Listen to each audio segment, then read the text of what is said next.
가을의 문턱을 넘는 공기는 서늘했지만 강민서의 손길이 닿는 금속 조각은 아직 한낮의 미지근한 온기를 품고 있었다.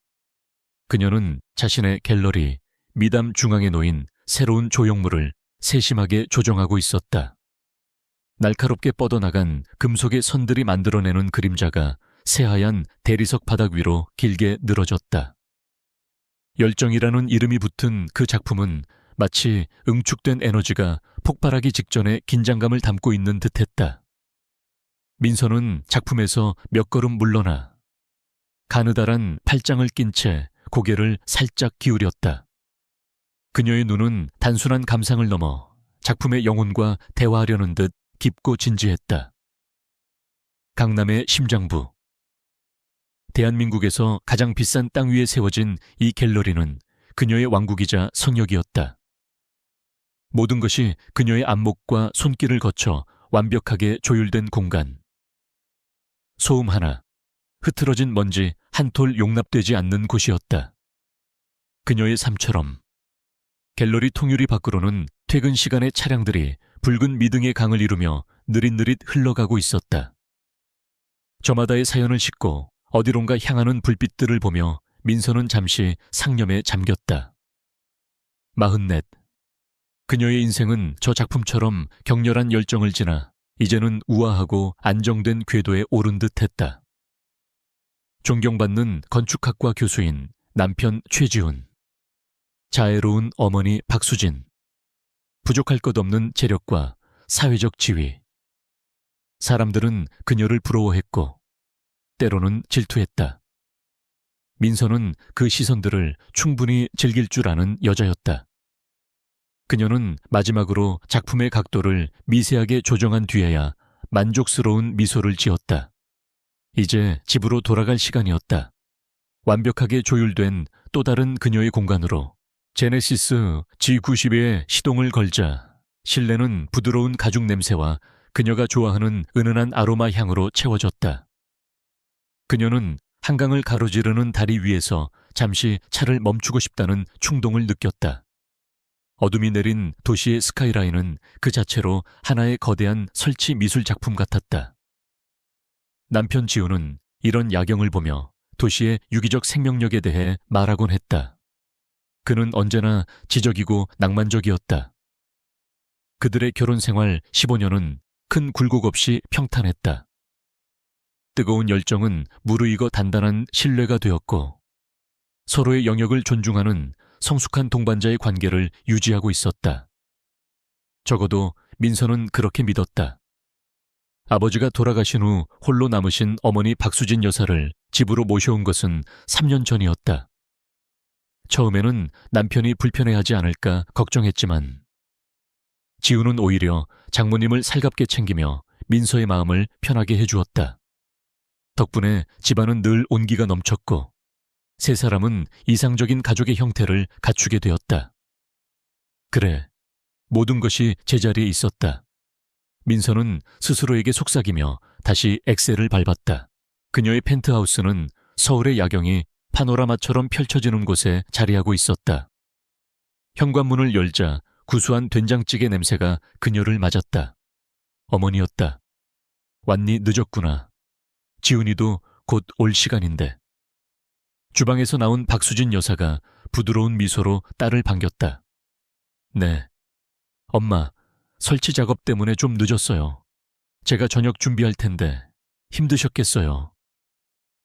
민서는 가방을 내려놓으며 어머니의 어깨를 가볍게 주물렀다. 힘들긴 사위 저녁 차려주는 게 내 낙인데. 수지는 손사래를 치며 다시 주방으로 향했다. 그 뒷모습을 보며 민서는 늘 감사함과 약간의 죄책감을 동시에 느꼈다. 바쁜 자신을 대신해 집안의 온기를 지켜주는 어머니가 고마웠지만 때로는 그 역할이 당연하게 여겨지는 것 같아 미안했다. 곧이어 도어락이 해제되는 소리와 함께 지훈이 들어왔다. 다녀왔습니다의 어머님. 맛있는 냄새가 현관까지 나네요. 그는 넥타이를 느슨하게 풀며 수진에게 먼저 다가가 인사를 건넸다. 어서 오게, 최서방. 배고플 텐데 얼른 씻고 와.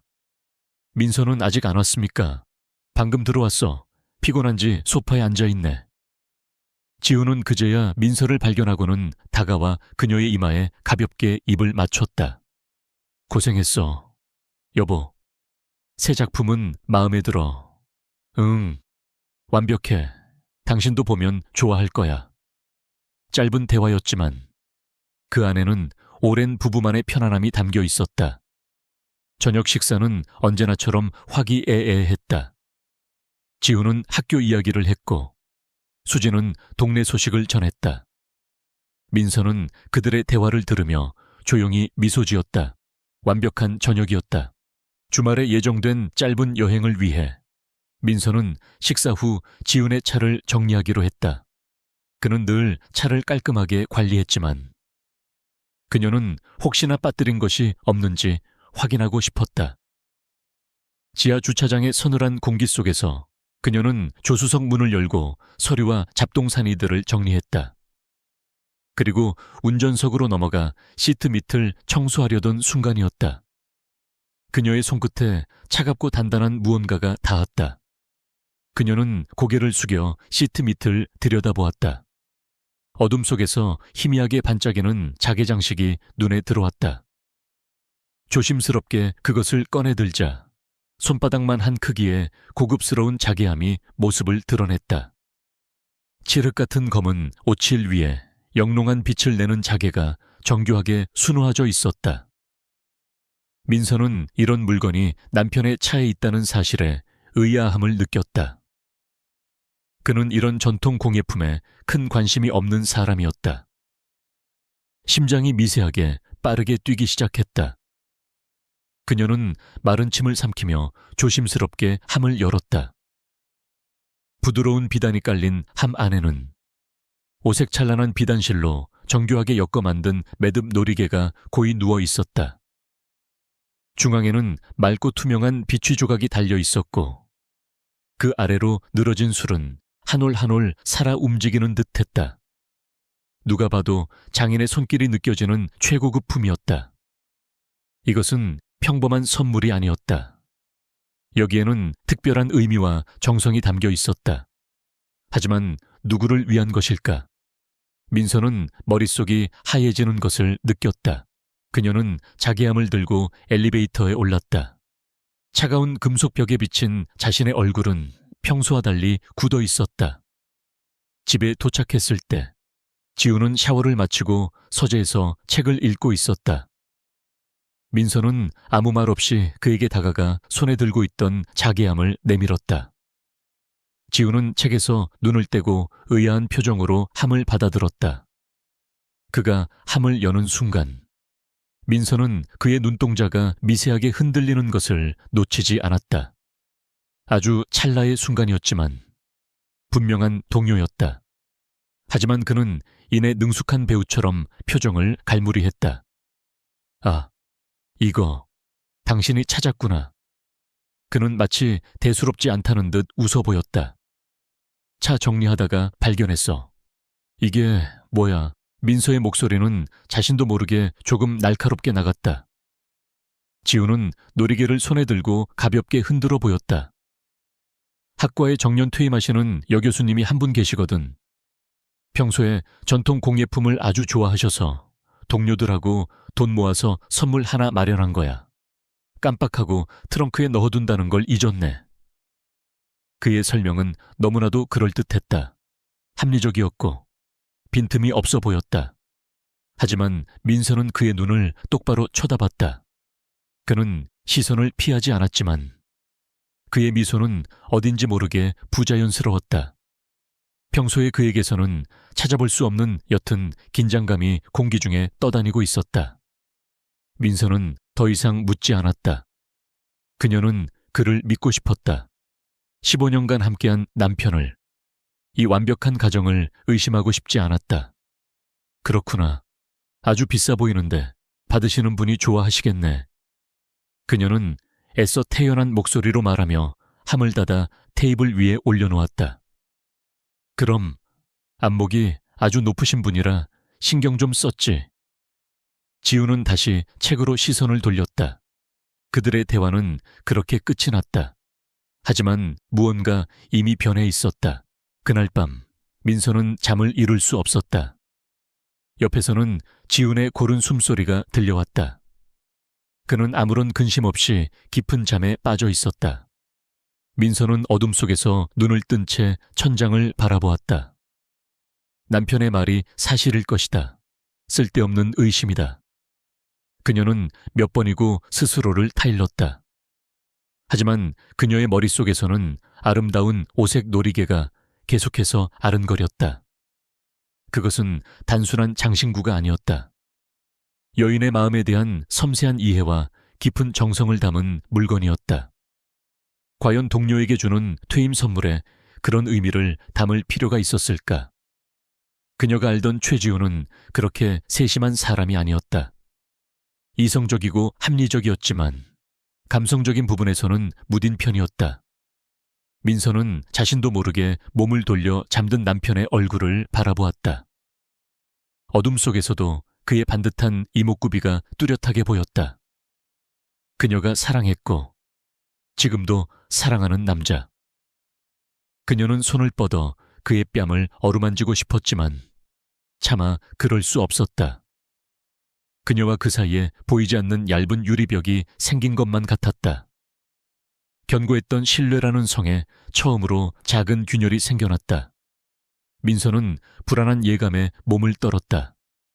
그녀의 완벽한 세계가 조용히 아주 조금씩 흔들리기 시작하고 있었다. 며칠이 흘렀다. 시간은 아무 일 없었다는 듯 평온하게 흘러갔고 민서의 일상 또한 이전과 다를 바 없었다. 아침에는 남편과 어머니를 위해 정성껏 커피를 내리고 낮에는 갤러리에서 우아한 관장으로 저녁에는 다시 완벽한 아내이자 딸로 돌아왔다. 하지만 그녀의 내면에서는 조용한 전쟁이 벌어지고 있었다. 그녀는 스스로를 끊임없이 채찍질했다. 의심은 관계를 좀먹는 독이라고. 15년의 세월을 한순간의 어리석은 상상으로 더럽히지 말라고. 지훈의 설명은 완벽했다. 그녀가 예민하게 반응하는 것일 뿐이었다. 하지만 한 번 틈이 벌어진 신뢰는 끈질긴 잡초처럼 의심의 뿌리를 내려 그녀의 이성을 비웃기라도 하듯 무성하게 자라나고 있었다. 그녀는 자신도 모르게 어머니 박수진 여사를 관찰하기 시작했다. 이전에는 미처 인지하지 못했던 작은 변화들이 하나둘 눈에 들어왔다. 어머니는 부쩍 외출이 잦아졌고 전화 통화를 할 때면 거실이 아닌 자신의 방으로 들어가 조용히 속삭였다. 누군가에게 선물을 받았는지 화장대에는 보지 못했던 고급 화장품들이 놓여 있었다. 민서는 그 변화들이 아버지의 부재로 인한 오랜 외로움 끝에 찾아온 새로운 활력이라고 애써 해석하려 했다. 그래, 어머니도 여자였다. 다시 삶의 즐거움을 찾는 것이 어찌 탓할 일이겠는가.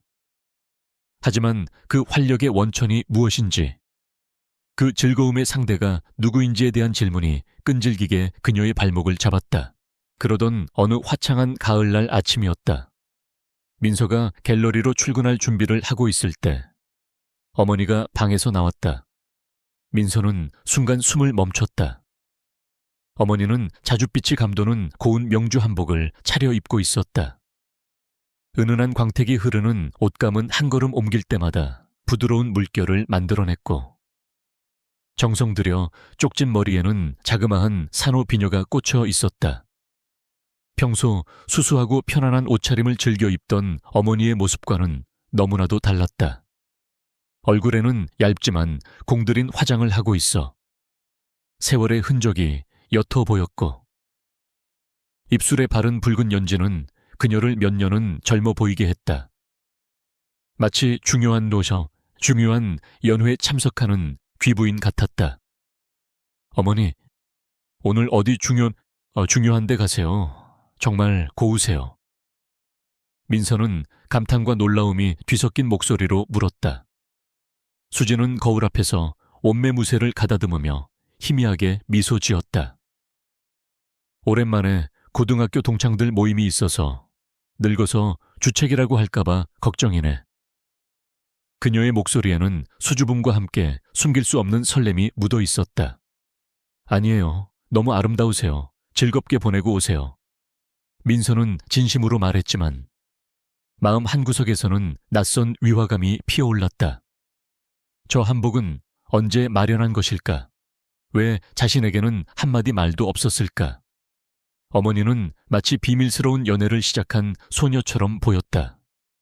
그 낯선 모습이 민서의 마음에 또 하나의 의심의 돌멩이를 던졌다. 그날 저녁, 집안의 분위기는 유난히 무거웠다. 민서는 낮에 보았던 어머니의 모습 때문에 심란했고, 지우는 평소보다 늦게, 그리고 매우 피곤한 얼굴로 귀가했다. 저녁 식탁에 마주 앉았지만 세 사람 사이에는 어색한 침묵이 흘렀다. 그 침묵을 깬 것은 지훈이었다. 그는 갑자기 생각났다는 듯이 말했다. 아, 맞다. 어머님, 지난주에 시립미술관에서 했던 김황희 화백 특별전 보셨습니까? 정말 대단하던데요. 민서는 고개를 들었다. 지훈은 얼마 전 그 전시회에 같이 가자는 자신의 제안을 바쁘다는 핑계로 거절했었다. 어머, 최서방도 갔었나? 나도 지난주에 다녀왔는데. 정말 좋았지. 특히 푸른색을 어쩜 그렇게 깊이 있게 쓰셨는지. 한참을 넋놓고 봤다네. 수진이 맞장구를 치며 눈을 빛냈다. 두 사람은 마치 오랫동안 기다려온 대화 상대를 만난 것처럼 신이 나서 전시회에 대한 감상을 늘어놓기 시작했다. 로스코의 생면 추상과의 비교, 점화법의 철학적 의미까지. 어머니가 언제부터 현대 미술에 저렇게 깊은 조예가 있었던가. 민서는 입을 다문 채 그들의 대화를 듣고 있었다. 그들은 서로의 말에 고개를 끄덕이고 서로의 해석에 감탄하며 완벽한 지적 유희를 즐기고 있었다. 그들만의 세상이었다. 민서는 그 세상 밖에 완벽하게 소외되어 있었다. 마치 투명 인간이 된 기분이었다. 그녀가 관장으로 있는 미담 갤러리에서도 그 전시회에 대한 이야기가 여러 번 오갔지만 지우는 단 한 번도 관심을 보인 적이 없었다. 그런데 지금 그는 그녀가 아닌 그녀의 어머니와 그토록 열정적으로 예술을 논하고 있었다. 민서는 숟가락을 든 채 굳어버렸다. 음식 맛이 느껴지지 않았다. 차가운 분노와 쓰라린 배신감이 뒤섞여 목구멍까지 차올랐다. 이야기에 한창 열을 올리던 수진이 반찬을 더 가지러 자리에서 일어섰다. 그녀가 몸을 돌리는 순간 자줏빛 저고리 옷구름 사이로 무언가가 찰랑거리며 모습을 드러냈다. 민서의 심장이 쿵 하고 바닥으로 떨어지는 것 같았다. 시간은 필름이 끊긴 영화처럼 느려졌다.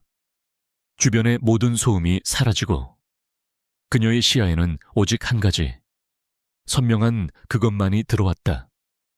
오색 찬란한 비단실, 맑고 투명한 비취 조각, 한 올 한 올 살아있는 듯한 술. 며칠 전 남편의 차 안에서 보았던 바로 그 매듭 놀이개였다. 의심의 여지가 없었다. 퇴임하는 동료 교수에게 선물한다던 바로 그 물건이 지금 자신의 어머니 한복에 보란 듯이 달려 있었다. 민서는 숨 쉬는 법을 잊어버렸다. 머릿속에서 수만 개의 퍼즐 조각이 한꺼번에 맞춰지며 끔찍한 그림 하나를 완성했다. 남편의 거짓말, 어머니의 낯선 변화, 그리고 지금 눈앞의 놀이개. 모든 것이 하나의 진실을 향해 소리치고 있었다. 피가 온몸에서 빠져나가 손끝이 차갑게 식어내렸다. 귀에서는 이명이 윙윙거렸다. 그녀는 간신히 정신을 붙들고 떨리는 목소리를 짜냈다. 어머니, 그 놀이개 참 곱네요. 어디서 사셨어요? 그녀의 목소리는 미세하게 갈라져 나왔지만 대화에 빠져 있던 두 사람은 눈치채지 못했다. 수지는 자신의 가슴에 달린 놀이개를 내려다보며 아주 자연스러운 미소를 지었다. 그녀는 가볍게 놀이개를 어루만지며 대답했다. 아, 이거 얼마 전에 인사동 구경 갔다가 눈에 띄어서 하나 샀단다. 나이 드니 이런 게 좋아지네. 거짓말. 너무나도 태연하고 완벽한 거짓말이었다. 그녀의 얼굴에는 일말의 망설임이나 죄책감도 찾아볼 수 없었다. 마치 오랫동안 연습이라도 한 듯 물 흐르듯 자연스러운 연기였다. 그 순간 민서의 세계는 완전히 무너져 내렸다. 남편의 배신만으로도 지옥 같았을 텐데 그 공범이 다름 아닌 자신의 어머니라니. 세상에서 가장 믿었던 두 사람에게 동시에 버림받은 것이다. 이것은 단순한 배신이 아니었다. 그녀의 존재 자체를 부정하는 잔인한 기만이었다. 그녀가 평생을 바쳐 쌓아 올린 완벽한 삶. 완벽한 가족이라는 성이 한순간에 모래성처럼 허물어져 내렸다. 수지는 다시 자리에 앉아 지훈과 이야기를 이어갔다. 그래서 말인데 그 작품의 구도는 두 사람은 아무것도 모르는 척, 아무 일도 없었다는 척, 그들만의 대화를 계속했다. 민서는 더 이상 그들의 목소리가 들리지 않았다. 그녀는 텅 빈 눈으로 식탁 위의 음식들을 바라보았다. 정성껏 차려진 음식들은 이제 그녀에게 아무 의미도 없었다. 이 따뜻하고 아늑한 집은 그녀를 위한 공간이 아니었다. 그녀는 그저 이 기만적인 연극의 관객 혹은 장식품에 불과했다. 깊이를 알 수 없는 차가운 심연 속으로 그녀는 끝없이 추락하고 있었다. 그날 밤 저녁 식사는 지옥이었다. 민서는 어떻게 그 자리를 버텼는지 기억나지 않았다. 입안의 모든 감각이 마비된 듯 음식은 모래알처럼 서걱거렸다. 남편과 어머니가 나누는 대화는 알아들을 수 없는 외계어처럼 귓가를 스쳐 지나갔다. 그녀는 능숙한 가면을 쓴 채 기계적으로 고개를 끄덕이고 희미하게 미소 지었다. 그녀의 영혼은 이미 산산조각 나 있었지만 육체는 놀라울 정도의 통제력을 발휘하며 평소의 강민서처럼 행동했다. 식사가 끝나자마자 그녀는 참을 수 없는 두통을 호소하며 자리에서 일어났다. 아무래도 오늘 무리했나 봐요. 먼저 좀 들어갈게요. 지훈과 수진의 걱정스러운 시선이 느껴졌지만 돌아볼 여유가 없었다. 그녀는 펜트하우스 한쪽에 마련된 자신의 작은 작업실로 도망치듯 들어와 문을 잠갔다. 문이 닫히는 순간 팽팽하게 당겨져 있던 실이 끊어지듯 그녀의 다리가 풀려 그대로 주저앉았다. 숨이 터져 나왔지만 비명도 울음도 아니었다. 그저 텅 빈 공기가 폐부를 긁어내는 듯한 거친 호흡일 뿐이었다. 작업실 벽면에는 그녀가 아끼는 그림들이 걸려 있었다. 고유한 색채와 정제된 구도의 추상화들은 언제나 그녀에게 평온을 주었지만 지금은 그저 무의미한 색의 조합으로 보일 뿐이었다. 그녀는 벽에 기댄 채 멍하니 바닥을 내려다보았다. 머릿속은 태풍이 휩쓸고 간 듯 텅 비어 있었다. 분노, 슬픔, 배신감, 그 어떤 감정도 느낄 수 없었다. 너무 큰 충격은 오히려 모든 감각을 마비시킨다는 것을 그녀는 처음으로 깨달았다. 그녀는 얼마나 그렇게 있었을까? 시간 감각마저 사라진 채 텅 빈 껍데기처럼 앉아 있었다. 그녀의 완벽했던 세계는 이제 존재하지 않았다. 그녀가 사랑했던 남편과 존경했던 어머니도 더는 없었다. 그들은 낯선 괴물이었고 자신은 그들의 무대 위에 올려진 가련한 인형이었다. 그날 이후 민서의 집은 조용한 전쟁터가 되었다. 그녀는 폭로나 질문 대신 침묵과 관찰을 택했다. 진실을 마주할 용기가 없어서가 아니었다. 놈들의 기만이 어디까지인지, 그들의 관계가 얼마나 깊은지 자신의 눈으로 똑똑히 확인하고 싶었기 때문이었다. 그녀는 완벽한 연기자가 되었다. 아침이면 아무 일 없었다는 듯 웃으며 아침 인사를 건넸고 저녁이면 다정한 아내와 딸의 가면을 썼다. 하지만 그녀의 눈은 한시도 그들에게서 떨어지지 않았다. 그리고 그녀는 보았다.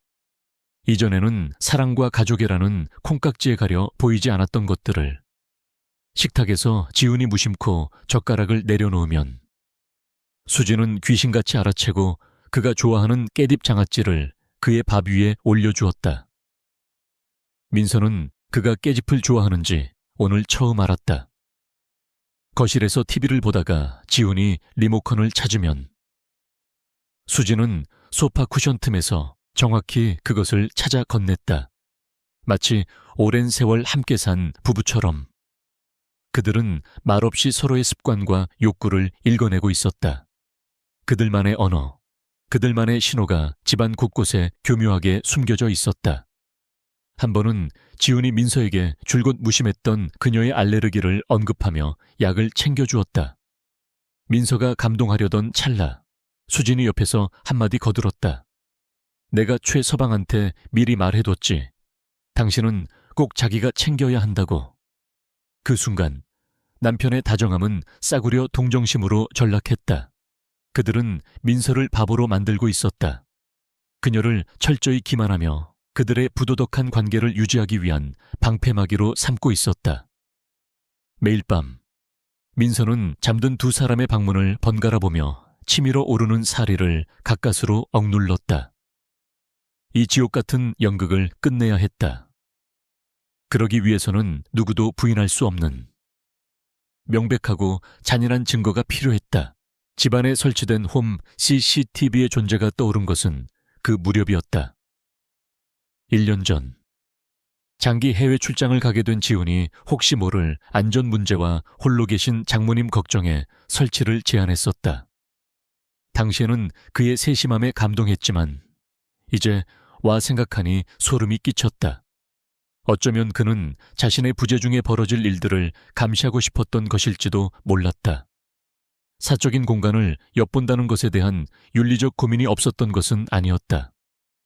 그것은 자신이 지켜온 마지막 품위를 스스로 내던지는 행위였다.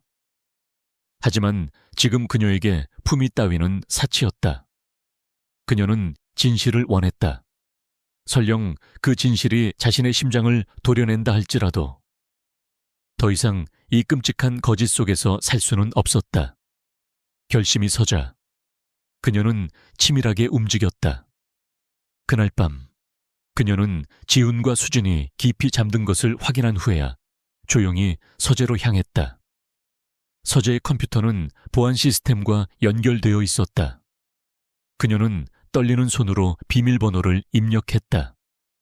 손끝이 차갑고 등에서는 식은땀이 흘렀다. 클라우드 저장소에 접속하자 지난 몇 달간의 영상 파일들이 날짜별로 정리되어 있었다. 어디서부터 시작해야 할까? 그녀는 숨을 고르며 자신이 갤러리 일로 늦게 귀가했던 날들을 중심으로 파일을 검색하기 시작했다. 화면 속에서는 평온한 일상이 흘러가고 있었다. 청소를 하는 어머니, TV를 보는 어머니, 소파에서 조는 어머니, 지훈이 퇴근하고 돌아오면 두 사람은 여느 때처럼 함께 저녁을 먹고 대화를 나눴다. 민서는 몇 시간 동안 영상을 빨리 감기로 돌려보았다. 특별한 것은 보이지 않았다. 어쩌면 내가 너무 예민했던 걸까? 그 놀이개는 정말 우연의 일치였을까? 헛된 망상에 사로잡혀 두 사람을 의심했던 걸까? 희망과 절망이 교차하며 그녀를 혼란스럽게 만들었다. 포기하고 싶은 마음이 들 무렵 그녀는 마우스를 멈췄다.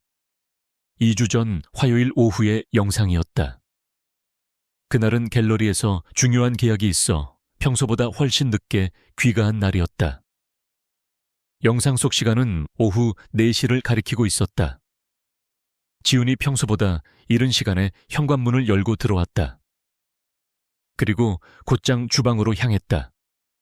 그곳에는 저녁 준비를 하던 수진이 있었다. 민서는 화면을 확대했다. 지훈은 아무 말 없이 수진의 등 뒤로 다가갔다. 그리고 너무나도 자연스럽게 그녀의 허리를 감싸 안았다. 그것은 사위가 장모에게 할 수 있는 가벼운 포옹이 아니었다. 그는 자신의 몸을 어머니의 등에 완전히 밀착시켰고 턱을 그녀의 어깨에 기댔다. 수진 역시 조금도 놀라거나 저항하지 않았다. 오히려 그녀는 하던 일을 멈추고 그의 팔 위로 자신의 손을 겹쳐 잡으며 편안하게 그의 품에 기댔다. 마치 늘 그래왔다는 듯이 그들은 한참을 그렇게 서서 카메라의 마이크에는 잡히지 않는 낮은 목소리로 무언가를 속삭였다. 민서는 심장이 얼어붙는 것을 느꼈다. 숨이 막혀왔다. 그녀는 당장이라도 컴퓨터를 꺼버리고 싶었지만 눈을 뗄 수가 없었다. 그녀는 이 지옥의 끝을 봐야만 했다. 그리고 잠시 후 지훈의 손이 천천히, 아주 천천히 움직이기 시작했다. 그는 수진의 허리를 감싸고 있던 손을 풀어 그녀의 목덜미를 부드럽게 쓸어 올렸다. 그리고 그녀의 턱을 감싸 쥐고는 얼굴을 자신 쪽으로 돌렸다. 그들의 얼굴이 가까워졌다. 카메라는 그들의 모습을 측면에서 비추고 있었기에 모든 것이 선명하게 보이지는 않았다. 하지만 그들의 입술이 포개어지는 순간의 그림자와 그 후 이어지는 긴밀한 침묵은 그 어떤 직접적인 장면보다 더 많은 것을 말해주고 있었다. 민서는 자신도 모르게 입을 틀어막았다. 헛구역질이 치밀어 올랐다. 화면 속의 두 남녀는 더 이상 그녀의 남편과 어머니가 아니었다. 그들은 서로의 욕망에 충실한 한 쌍의 암수였다. 그녀의 집을, 그녀의 가정을, 그녀의 인생을 통째로 집어삼키고 있는 역겨운 기생충들이었다. 그녀는 마우스를 움직여 영상을 정지시켰다. 정지된 화면 속에서 두 사람은 추악한 한 폭의 그림처럼 영원히 박제되었다. 서재아는 쥐 죽은 듯 고요했다. 컴퓨터 펜이 돌아가는 소리만이 그녀의 귀에 이명처럼 울렸다. 마비되었던 감각이 한꺼번에 되살아났다. 심장을 칼로 저미는 듯한 고통, 온몸의 피가 역류하는 듯한 분노, 그리고 모든 것이 끝났다는 차가운 절망. 그녀는 이제 무엇을 해야 하는가? 이 끔찍한 진실을 손에 쥔 채 그녀는 어디로 가야 하는가? 그녀의 눈에서는 눈물 대신 차갑고 단단한 무언가가 천천히 차오르고 있었다. 그것은 복수심이었다. 다음 날 아침, 민서는 놀랍게도 평온했다. 밤새 그녀를 괴롭혔던 충격과 분노는 새벽녘의 차가운 공기 속으로 모두 증발해버린 듯. 다했다. 대신 그 자리에는 얼음처럼 차갑고 강철처럼 단단한 무언가가 들어앉았다. 그것은 슬픔을 넘어선 결의였고 절망을 넘어선 목적의식이었다. 그녀는 더 이상 피해자가 아니었다. 이제 심판자가 될 시간이었다. 아침 식탁에 앉은 그녀의 모습은 흠잡을 데 없이 완벽했다. 단정하게 빗어 넘긴 머리, 옅은 화장, 그리고 입가에 걸린 희미한 미소까지. 지훈과 수진은 그녀의 기묘한 평온함을 눈치채지 못했다. 그들은 어젯밤 그녀가 일찍 잠자리에 든 것을 그저 피곤함 때문이라고만 생각하는 듯했다. 여보, 오늘은 컨디션 괜찮아 보여. 지훈이 다정하게 물었다. 응, 푹 잤더니 개운하네.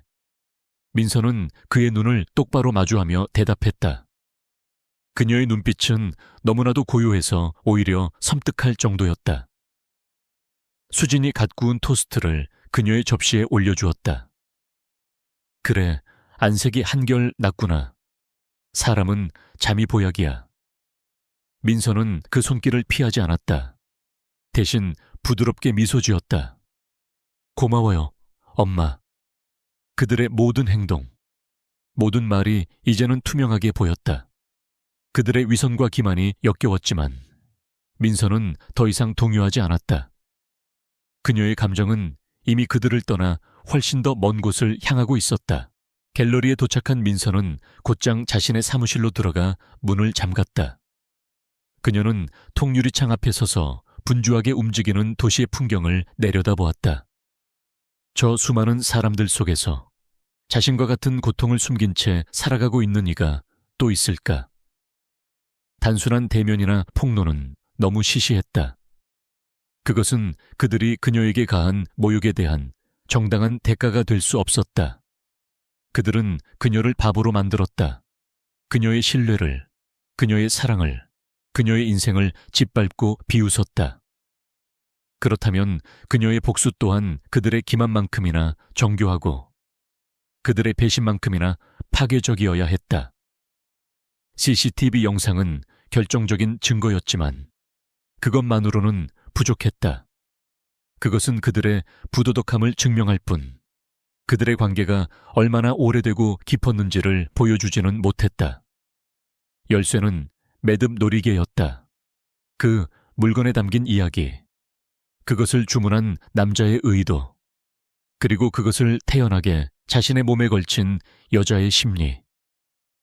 그 모든 것을 파헤쳐야 했다. 그들의 추악한 관계를 만천에 드러낼 가장 확실하고 우아한 증거. 민서는 비서에게 전화를 걸어 오후의 모든 일정을 취소하라고 지시했다. 그리고 차 키를 챙겨 갤러리를 나섰다. 그녀의 목적지는 인사동이었다. 인사동의 거리는 평일 오후임에도 불구하고 관광객들과 나들이객들로 붐볐다. 오래된 필방에서 풍겨나오는 묵향과 갓 쪄낸 떡튀김이 뒤섞여 묘한 향수를 자아냈다. 민서는 그곳의 분위기를 좋아했지만 오늘만큼은 그 모든 것이 이질적으로 느껴졌다. 그녀는 아름다운 전통의 거리에서 가장 추악한 진실을 캐내려 하고 있었다. 그녀는 스마트폰에 저장해둔 놀이개의 고화질 사진을 확대하며 골목 안쪽에 자리한 작은 공방들부터 샅샅이 뒤지기 시작했다. 첫 번째로 들른 곳은 중요 무형 문화재의 제자가 운영한다는 매듭 공방이었다. 백발이 성성한 장인은 사진을 한참 들여다보더니 고개를 저어 었다. 솜씨가 보통이 아니구먼. 이 정도면 명인의 반열에 오른 사람의 작품이야. 하지만 내 작품은 아니네. 민서는 정중히 감사 인사를 하고 다음 장소로 향했다. 두 번째, 세 번째 공방에서도 대답은 같았다. 모두가 놀이개의 아름다움과 기술력에 감탄했지만 자신들의 작품은 아니라고 했다. 시간은 빠르게 흘러갔고 가을 햇살은 점점 기울어지고 있었다. 어쩌면 찾지 못할지도 모른다는 불안감이 엄습했지만 민서는 포기하지 않았다. 그녀는 더욱 좁고 후미진 골목으로 발걸음을 옮겼다. 마치 그들의 비밀스러운 관계처럼 진실 또한 밝은 대로변이 아닌 어둡고 깊숙한 곳에 숨어 있을 것만 같았다. 수십 군데의 가게를 거친 후 그녀는 거의 마지막이라고 생각되는 허름한 한옥의 문턱을 넘었다. 일심 공방이라는 낡은 현판이 걸린 곳이었다. 안으로 들어서자 수백 수천 가닥의 형형색색 실들이 벽면을 가득 메우고 있었고 돋보기 안경을 쓴 노인이 작은 책상에 앉아 매듭을 엮고 있었다. 그의 손놀림은 세월의 흐름을 거스르는 듯 섬세하고 빨랐다. 민서는 조용히 그가 한 매듭을 마무리할 때까지 기다렸다. 노인은 고개를 들어 희미하게 미소 지으며 그녀를 맞았다. 무엇을 찾으시오? 민서는 공손하게 허리를 숙이며 스마트폰을 내밀었다. 선생님, 혹시 이 놀이개를 보신 적이 있으신지요? 노인은 안경을 고쳤으며 화면을 들여다보았다. 그의 눈이 순간 가늘어졌다. 그는 사진을 확대해 매듭의 형태와 비추의 색감을 유심히 살폈다. 그의 입가에 옅은 미소가 번졌다. 알지, 알고 말고. 이건 내 손으로 직접 엮은 것이니. 민서의 심장이 멎는 듯 했다. 드디어 찾았다. 참으로 귀한 분이 주문한 것이라 아직도 기억이 생생하다오. 노인은 자리에서 일어나 안쪽으로 그녀를 안내했다. 작은 닭이 세트가 놓인 찻상에 그녀를 앉히고는 직접 끓인 국화차를 내어주었다. 향긋한 차 향기가 긴장으로 굳어있던 그녀의 몸을 조금 풀어주는 듯했다.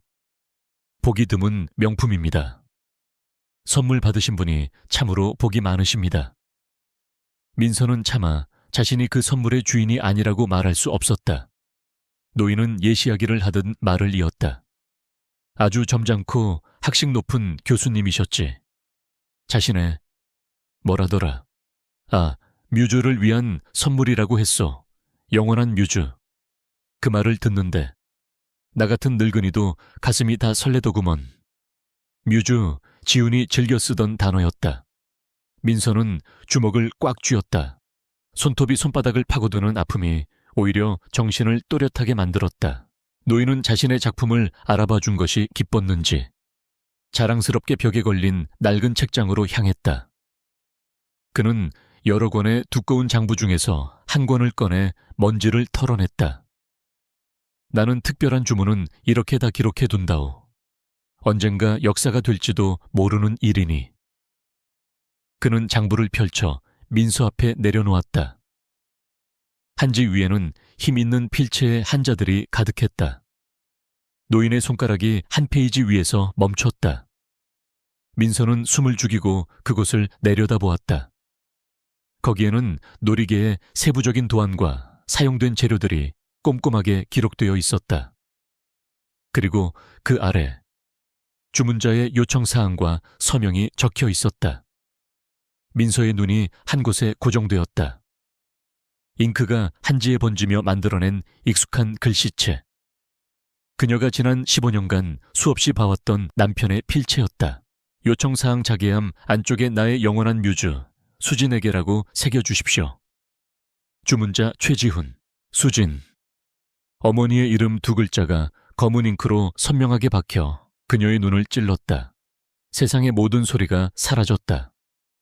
노인이 옆에서 무어라 계속 말하고 있었지만 그녀의 귀에는 아무것도 들리지 않았다. 그녀는 그저 지훈의 서명과 어머니의 이름을 번갈아 볼 뿐이었다. 그것은 최종 선고였다. 그녀의 결혼 생활에, 그녀의 가족에, 그녀의 인생에 내려진 사형 선고. 이제 더 이상의 의심도, 미련도, 희망도 없었다. 오직 차갑고 명징한 진실만이 남았다. 노인은 여전히 최 교수의 낭만적인 사랑에 대해 감탄하고 있었다. 요즘 세상에 저런 풍류를 아는 분이 드문데 말이야. 그 순수한 감탄이 민서에게는 세상에서 가장 잔인한 조롱처럼 들렸다. 그녀는 간신히 정신을 수습하고 자리에서 일어났다. 귀한 시간 내주셔서 감사합니다. 선생님. 그녀의 목소리는 놀라울 정도로 차분했다. 그녀는 노인에게 깊이 허리를 숙여 인사하고 공방을 나섰다. 어둠이 내리기 시작한 인사동 거리를 걸어 나오며 그녀는 자신이 이전의 강민서가 아님을 깨달았다. 사랑과 신뢰로 가득했던 여자는 죽었다. 이제 남은 것은 배신의 잿더미 위에서 복수를 계획하는 냉혹한 심판자뿐이었다. 채 올라탄 그녀는 한참 동안 아무것도 하지 않고 앉아 있었다. 장부에 적혀있던 글자들이 망막의 낙인처럼 새겨져 있었다. 그녀의 길은 이제 정해졌다. 그들을 가장 높은 곳에서 가장 처참하게 끌어내릴 것이다. 그녀의 손이 조용히 시동 버튼을 눌렀다. 엔진의 낮은 울음소리가 그녀의 새로운 시작을 알리는 신호탄 같았다. 인사동의 어둠을 뒤로하고 집으로 돌아온 민서는 다른 사람이 되어 있었다. 그녀의 걸음거리는 소리가 없었지만 이전보다 단단했고 표정은 가면처럼 평온했지만 그 안에는 시베리아의 동토보다 더 차가운 냉기가 서려 있었다. 그녀는 현관문을 열고 들어서며 평소처럼 다정한 목소리로 외쳤다. 다녀왔어요. 거실 소파에 나란히 앉아 TV를 보던 지훈과 수진이 동시에 고개를 돌렸다.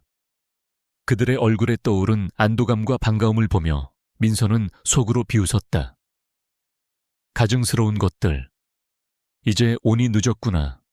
저녁은 먹었고 수진이 살갑게 물었다. 네, 갤러리 근처에서 간단히 먹었어요. 두 분은요? 최서방이 좋아하는 갈치조림 해 먹었지. 그들은 정말 완벽한 한 쌍의 부부처럼 보였다. 민서는 더 이상 그 모습에 상처받지 않았다. 대신 관객의 마음으로 그들의 서툰 연기를 지켜보았다. 그녀는 그들 사이를 지나 자신의 방으로 향하며 지훈의 어깨를 가볍게 두드렸다. 오늘 피곤해 보이네. 일찍 쉬어요. 그녀의 손길에 지훈의 몸이 순간 굳는 것이 느껴졌지만 그는 이내 미소 지으며 고개를 끄덕였다. 그녀의 갑작스러운 다정함에 그들이 당황하고 있다는 것을 알 수 있었다. 민서는 그들의 혼란을 즐겼다. 이것은 시작에 불과했다. 사냥감에게 공포를 주기 전 포식자는 가장 온화한 얼굴을 하는 법이었다. 그날 밤부터 민서는 치밀하게 움직이기 시작했다. 그녀의 복수는 분노에 찬 즉흥적인 폭발이 되어서는 안 되었다. 그것은 잘 짜인 한편의 비극. 모든 관객이 숨죽이고 지켜보는 가운데 주인공들이 스스로 파멸에 이르는 장엄한 무대가 되어야 했다. 그리고 그 무대는 바로 그녀의 왕국, 갤러리 미담이 될 것이었다. 그녀는 미담 개관 10주년 기념 VVIP 파티를 열기로 결정했다. 시기적으로 완벽한 명분이었다. 그녀는 며칠 밤을 세워가며 파티를 준비했다.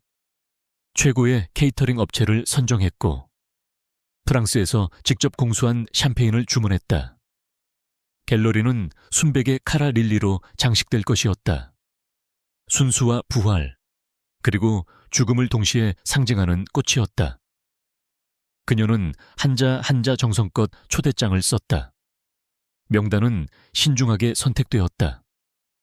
대한민국 미술계의 원로 비평가들, 대학교 이사진, 언론사 문화부 기자들, 그리고 미담의 가장 큰 후원자인 재계의 거물들. 지훈과 수진이 평생을 바쳐 쌓아 올린 사회적 지위와 명예를 한순간에 짓밟아줄 증인들이었다. 그리고 명단의 가장 마지막에 그녀는 가장 중요한 이름을 적었다. 이모, 박경희, 어머니의 유일한 언니이자 가문의 명예를 목숨처럼 여기는 대쪽 같은 성품의 여장부. 그녀는 이 잔인한 연극의 가장 중요한 심판관이 되어줄 것이었다. 민서는 직접 이모에게 전화를 걸었다. 수화기 너머로 들려오는 이모의 목소리는 언제나처럼 근엄했다. 그래, 민서야. 무슨 일이냐? 이모, 잘 지내시죠? 다름이 아니라 저희 미담이 벌써 10주년을 맞았어요. 그래서 작게나마 축하 파티를 열려고요. 벌써 그렇게 됐구나. 세월 빠르다. 장하다. 강민서. 감사합니다, 이모. 그래서 말인데요. 이번 파티에 꼭 좀 와주셨으면 해서요. 저 혼자 이룬 게 아니잖아요. 언제나 곁에서 묵묵히 저를 지지해준 우리 남편하고 또 평생을 저를 위해 헌신하신 저희 어머니께 감사를 표하는 자리를 만들고 싶어요. 이모가 오셔서 자리를 빛내주시면 저에게도 어머니에게도 큰 영광일 거예요. 그녀의 목소리는 진심 어린 존경과 애정으로 가득 차 있었다. 그녀의 말에 수화기 너머의 경희는 잠시 말이 없었다. 가문의 명예와 동생에 대한 자부심으로 가득 찬 그녀에게 민서의 제안은 더할 나위 없이 흐뭇한 것이었다. 기특한 생각을 했구나. 알겠다. 당연히 가야지. 내 동생이 얼마나 자랑스러울꼬. 정말요, 감사합니다. 이모. 민서는 기쁨에 찬 목소리로 외쳤다. 전화를 끊은 후 그녀는 잠시 동안 수화기를 내려놓지 못했다. 그녀의 얼굴에서 미소가 사라지고 차가운 무표정만이 남았다. 이모, 부디 그날 오셔서 똑똑히 보셔야 합니다.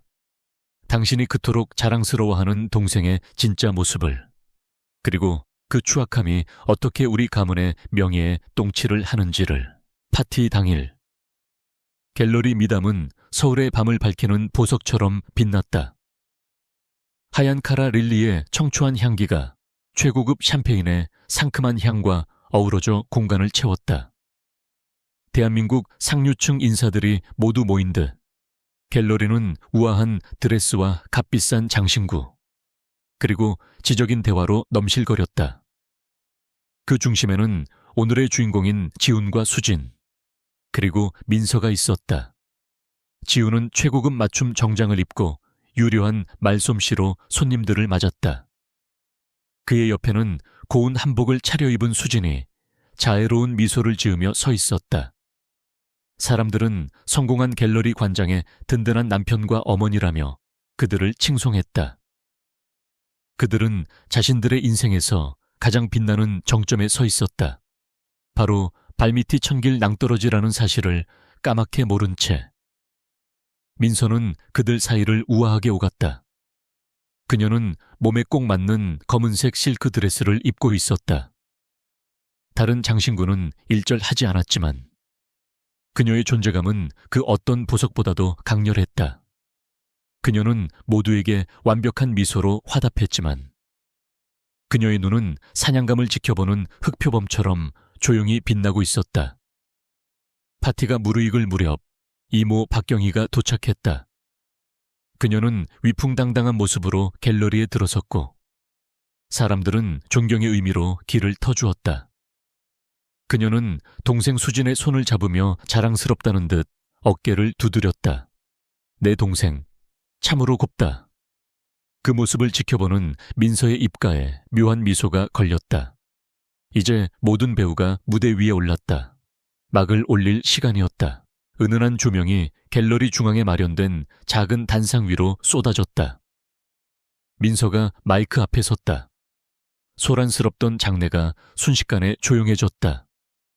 그녀의 목소리는 수정처럼 맑고 또렷하게 갤러리 전체에 울려 퍼졌다. 귀한 시간을 내어 미담의 10주년을 축하해주러 오신 모든 분께 진심으로 감사드립니다. 그녀는 잠시 말을 멈추고 객석을 둘러보았다. 모두의 시선이 그녀에게 집중되어 있었다. 지난 10년은 저에게 도전이자 성장의 시간이었습니다. 하지만 이 모든 것은 저 혼자만의 힘으로 이룬 것이 아닙니다. 그녀는 천천히 몸을 돌려 지훈과 수진을 바라보았다. 두 사람은 자랑스러운 표정으로 그녀를 향해 미소 짓고 있었다. 오늘 이 자리를 빌려 저의 가장 큰 영감의 원천이 되어준 두 분께 특별한 감사를 전하고 싶습니다. 민서의 목소리가 미세하게 떨리는 듯 했다. 사람들은 그것을 감격의 떨림이라고 생각했다.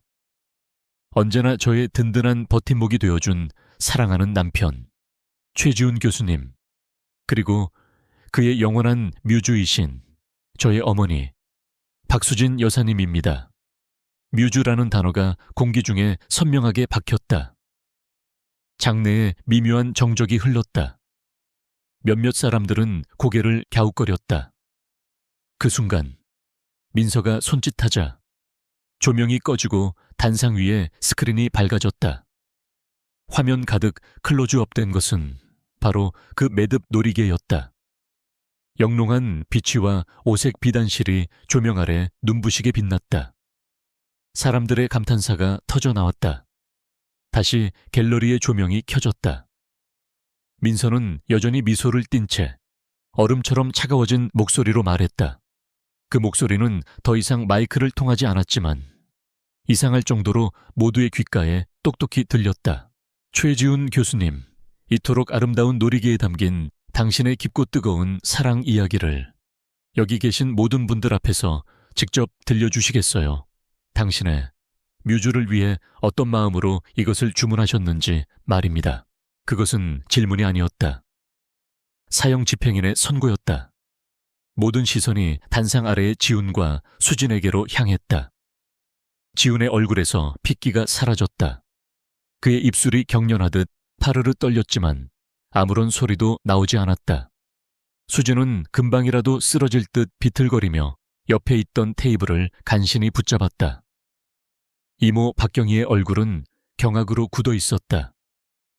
그녀는 스크린의 놀이개와 동생의 한복 어딘가에 달려있던 익숙한 장신구를 번갈아 보았다.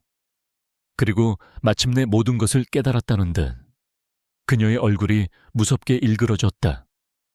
갤러리를 가득 채웠던 우아한 음악과 담소는 거짓말처럼 사라졌다.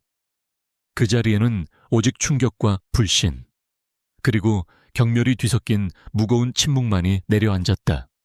민서는 단상 위에서 스스로 만든 지옥의 풍경을 말없이 내려다보았다. 그녀의 검은 드레스는 마치 심판의 여신이 입는 제복처럼 보였다. 파티는 끝났다. 갤러리를 채웠던 무거운 침묵을 깬 것은 날카로운 파여름이었다. 짝살과 살이 부딪히는 소리가 정적을 잔인하게 갈랐다. 이모 박경희였다. 그녀는 얼어붙은 사람들 사이를 성큼성큼 걸어나와 아무 말 없이 동생 박수진의 뺨을 힘껏 후려쳤다. 모두가 숨을 삼켰다. 수진의 고개가 속절없이 돌아갔고 희고 고왔던 뺨 위로 순식간에 붉은 손자국이 선명하게 피어올랐다. 더러운 것, 경희의 목소리는 분노와 수치심으로 격렬하게 떨리고 있었다. 그녀의 눈은 불을 뿜는 듯 동생을 노려보았다. 네가 어찌 우리 가문의 얼굴에 이따위 똥칠을 할 수가 있어. 그 외침은 마비되었던 파티의 시간을 다시 흐르게 하는 신호탄이었다. 사람들은 약속이라도 한 듯 수군거리기 시작했다. 충격과 불신에 찬 속삭임들이 웅궁거리며 갤러리 전체로 퍼져나갔다. 몇몇은 슬그머니 스마트폰을 꺼내들어 이 전대미문의 스캔들을 기록하기 시작했다. 카메라 플래시가 여기저기서 번쩍였다. 방금 전까지 찬사와 부러움의 대상이었던 최지훈 교수와 박수진 여사는 순식간에 경멸과 조롱의 구경거리로 전락했다. 정신이 나간 사람처럼 넋을 잃고 서 있던 지훈이 그제야 정신을 차렸다. 그는 비틀거리는 수진의 팔을 황급히 붙잡았다. 그만하십시오, 형님. 그의 목소리는 엉망으로 갈라져 나왔다. 하지만 경희는 지훈을 벌레 보듯 쏘아붙였다. 내 놈은 닥치지 못할까 짐승만도 못한 놈. 지훈은 더 이상 아무 말도 하지 못했다. 그는 고개를 떨군 채 거의 반쯤 쓰러진 수진을 부축해 사람들 사이를 헤치고 나가기 시작했다. 그것은 굴욕적인 퇴장이었다. 방금 전까지만 해도 그에게 아첨하며 명함을 건넸던 이들이 이제는 경멸의 눈빛으로 길을 터주었다. 그들의 등 뒤로 세상에 장모랑 미친 거 아니야. 교수라는 사람이 와 같은 비난의 파편들이 비수처럼 날아와 박혔다. 갤러리 문이 닫히고 그들의 모습이 사라질 때까지 민서는 단상 위에서 미동도 없이 그 모든 광경을 지켜보고 있었다. 그녀의 얼굴에는 어떤 표정도 없었다. 슬픔도 분노도 통쾌함도 아니었다. 마치 잘 연출된 연극의 마지막 장면을 감상하는 냉정한 연출가처럼 그녀는 그저 바라볼 뿐이었다. 소동의 주인공들이 사라지자 파티는 어색하게 다시 시작되는 듯했지만 이미 분위기는 돌이킬 수 없었다. 사람들은 삼삼오오 모여 방금 일어난 사건에 대해 떠들었고 이내 하나둘씩 핑계를 대며 자리를 떴다. 잠시 후 경희가 민서에게 다가왔다. 그녀의 얼굴에서는 분노가 가라앉고 그 자리에 씁쓸하고도 단호한 무언가가 자리 잡고 있었다. 그녀는 민서의 어깨에 손을 얹었다. 그 손길은 위로가 아닌 인정과 연대의 의미를 담고 있었다. 잘했다. 그녀의 목소리는 낮고 단호했다. 저런 것들은 우리 가문의 수치다. 오늘부로 내게 동생은 없다. 그녀는 잠시 말을 멈추고 굳은 표정으로 덧붙였다. 너도 더 이상 저것들을 내 어미나 지아비로 생각하지 말거라. 내 잘못이 아니다. 오히려 저 더러운 것들을 가문에서 치워냈으니 네가 큰일을 한 게야. 앞으로 무슨 일이 있든 내가 내 뒤에 있을 것이니 그리 알거라. 그녀는 민서의 어깨를 두어 번 두드려준 뒤 더 이상 머물 이유가 없다는 듯 수행원을 대동하고 갤러리를 떠났다. 가문의 최고 어른으로부터 받은 공인이었다. 민서의 복수는 이제 사적인 감정의 폭발이 아닌 가문의 명예를 지키기 위한 공적인 심판이 되었다. 다음 날 아침 서울 상류층 사회는 미담 갤러리에서 벌어진 추문에 대한 이야기로 들끓었다. 소문은 꼬리에 꼬리를 물고 부풀려져 하룻밤 사이에 최지훈은 희대의 폐륜하로 박수진은 요부로 낙인 찍혔다. 하지만 민서는 쉬지 않았다. 사회적 매장은 시작에 불과했다. 그녀는 그들의 뿌리까지 완전히 뽑아버릴 생각이었다. 지훈과 수진은 파티가 끝나고 집에 돌아오지 않았다. 텅 빈 펜트하우스는 거대한 무덤처럼 고요했다. 민서는 그 고요함 속에서 서재로 들어가 컴퓨터를 켰다. 그녀는 밤새 준비한 파일들을 하나의 USB에 담았다. 주방에서의 추악한 애정 행각이 담긴 CCTV 영상, 인사동 장인의 공방에서 찍어온 주문 장부 사진, 그리고 간결하지만 모든 사실을 담은 타이핑된 문서 한 장. 그녀는 서류 봉투에 그 모든 것을 담고 수신인란에 또렷한 글씨로 적었다. 한영대학교 재단 이사장 귀하. 봉투에는 발신인의 이름도 주소도 없었다. 오직 한 교육자의 타락을 염려하는 시민으로부터라는 문구만 있을 뿐이었다. 그녀는 다음 날 아침 출근길에 그 봉투를 우체통에 넣었다. 이제 주사위는 던져졌다. 대학의 반응은 생각보다 훨씬 신속하고 단호했다. 재단 이사장은 익명의 투서를 받자마자 즉시 총장에게 연락해 긴급 윤리위원회 소집을 명령했다. 학교에 명예가 걸린 문제였다. 영상과 증거 자료는 너무나도 명백했다. 징계 절차는 일사천리로 진행되었다. 최지훈 교수는 모든 강의에서 즉시 배제되었으며 직위 해제 대기 발령이 났다. 학교 홈페이지의 교수 소개란에서 그의 이름과 사진이 삭제되는 데는 차에 하루가 걸리지 않았다. 수십 년간 쌓아온 학자로서의 명성과 존경은 그렇게 한 줌의 재가 되어 사라졌다. 한편 박수진의 세상도 무너져 내리고 있었다. 그녀가 평생을 공들여 가꾸어 온 사교계는 칼날처럼 차갑게 그녀를 외면했다. 함께 봉사활동을 하던 부녀회에서는 제명 통보가 왔고 수십 년 지기 친구들은 그녀의 전화를 받지 않았다. 그녀가 나가던 성당의 교우들은 그녀를 보고 수군거리며 피했다. 그녀는 유령이 되었다.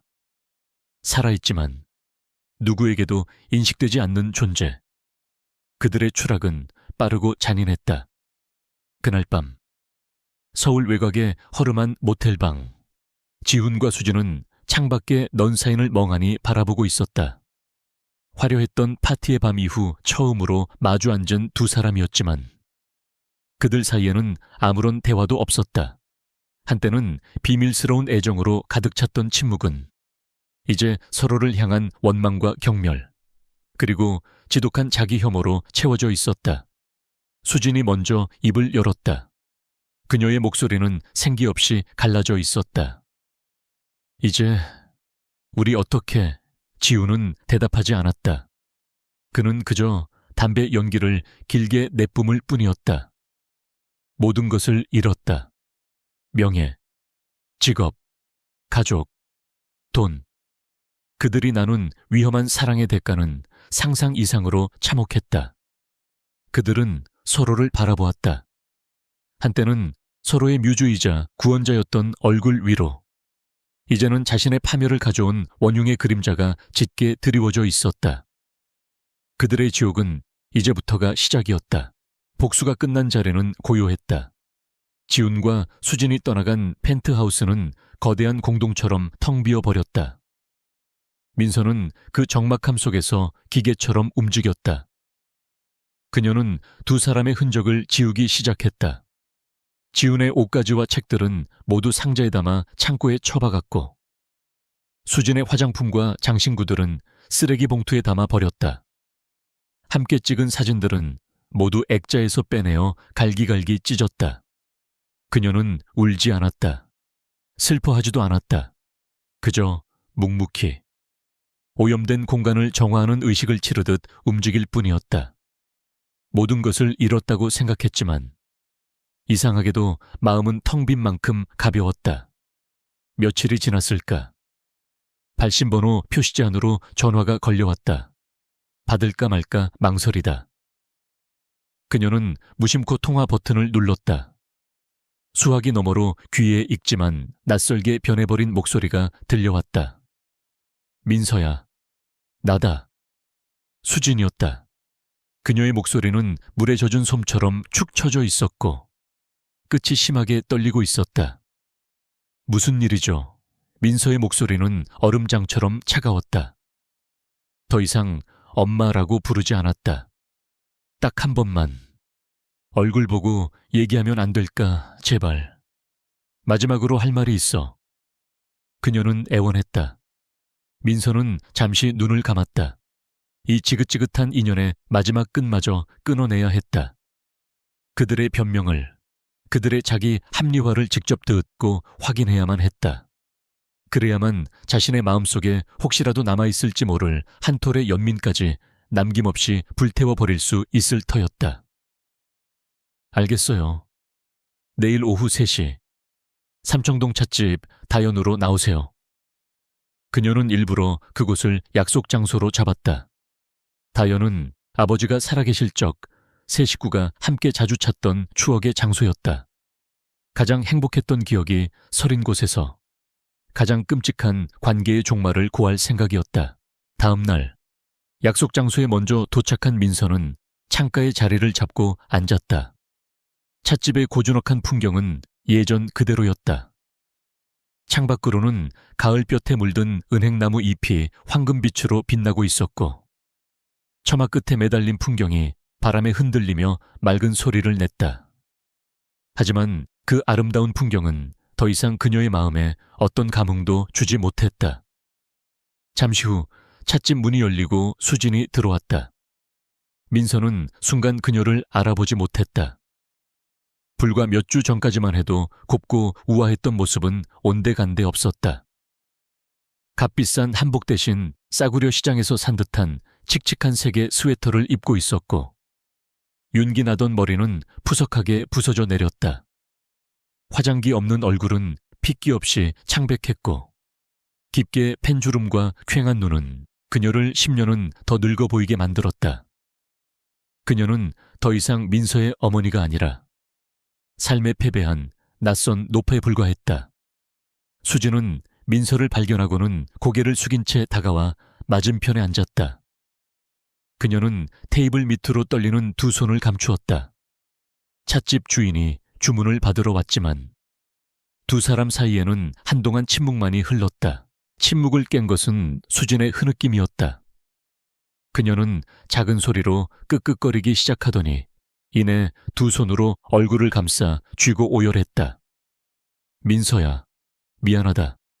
내가 죽을 죄를 지었다. 정말 미안해. 눈물과 함께 쏟아지는 사죄의 말들. 하지만 민서는 미동도 하지 않았다. 그녀는 창밖의 풍경을 바라보며 마치 남의 이야기를 듣는 듯 무심한 표정으로 차를 마실 뿐이었다. 그녀의 그런 냉담한 태도가 수진을 더욱 절망스럽게 만들었다. 한참을 울던 수진은 눈물 젖은 얼굴을 들고 민서를 바라보았다. 그녀의 눈은 동정과 용서를 갈구하고 있었다. 하지만 민서의 눈은 굳게 닫힌 강철 문과도 같았다.